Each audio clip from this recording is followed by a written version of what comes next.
scene of newly discovered rock strata. To find out what happened and how these were formed, let's start from the beginning, or should I say the bottom. Bottom layers of light and dark pink, blue, green, yellow, and brown were deposited first according to the law of superposition. This law states that bottom layers are older than the rock layers above them. These 6 rock layers then tilted. Tilting occurs when rock layers are acted on by geologic forces that cause them to slant. Next, a fault occurred, and the tilted layers shifted up and down past each other. Faults are formed by stress and movement of tectonic plates beneath Earth's surface.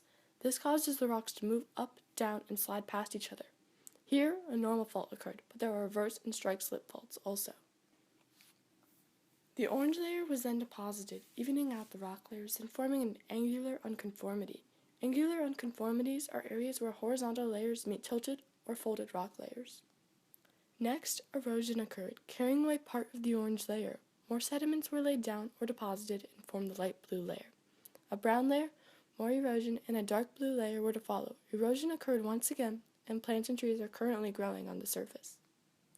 Meanwhile, intrusions such as vertical dikes and horizontal sills formed. These intrusions form when molten magma squeezes through the cracks in rock layers and cools.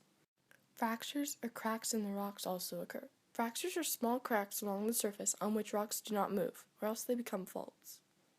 While these rock layers were forming, plants and animals lived and died to form fossils. Scientists use index fossils, or common fossils that existed for a long period of time, to date these rock layers to different groups of time.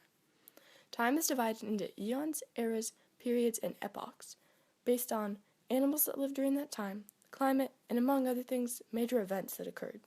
Some of the first layers of the rocks may contain the index fossil trilobite. Farther up, you could find tropites, and even closer to the surface, Neptunia.